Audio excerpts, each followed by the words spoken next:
In this week's Parsha Ki Teitzey, we encounter the mitzvah of sending away the mother bird before taking her eggs or chicks.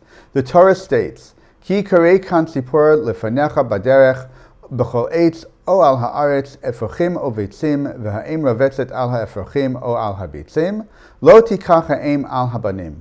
If a bird's nest happens to be before you on the way, on any tree or on the ground, with young ones or eggs, and the mother is sitting on the young or on the eggs, you shall not take the mother with the young. Chazal teach that this mitzvah applies specifically to kosher birds that nest in the wild, those that are neither domesticated nor owned. The halachic framework hinges on the word yikarei, commonly understood to mean happen upon. Had the Torah spelled it as yikarei with a hey, the meaning would clearly be by chance or incidentally. But instead, the Torah uses an aleph, yikarei, which typically means to call or to summon. This spelling raises an interesting question. Why does the Torah choose the version with an aleph rather than a hey? Is the meaning the same, or is something deeper at play? The Malbim suggests that in this context, the letters are somewhat interchangeable, as the root of the word is kara, kuf resh hey, meaning happens or occurs.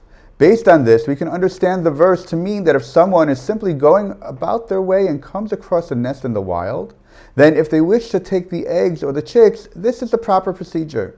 This reflects the common understanding of the mitzvah.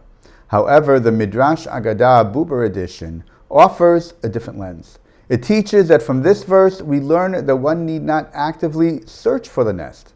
What does that imply? On one hand, it aligns with the conventional understanding. The mitzvah applies when one stumbles upon it, but perhaps there's a deeper layer. The nest isn't merely stumbled upon or found. It suddenly appears, out of the blue, interrupting our path and prompting us to reflect. What is this? What do I want from it? How do I relate to it? Maybe it's not that we just happen upon the mitzvah, but that the mitzvah is calling out to us, summoning us to take notice, to respond, and to act. This reframes the mitzvah of Kan Tzipor from a passive encounter to an active state of awareness, where one remains attuned to their surroundings and ready to respond. In truth, this mindset applies to many, if not all, mitzvot. While in most cases we aren't necessarily required to seek them out, we also don't wait for them to simply fall into our laps. Instead, we cultivate a kind of spiritual attentiveness, keeping our eyes open, our ears tuned, and our hearts ready. When a mitzvah presents itself, we seize the moment and elevate it through action.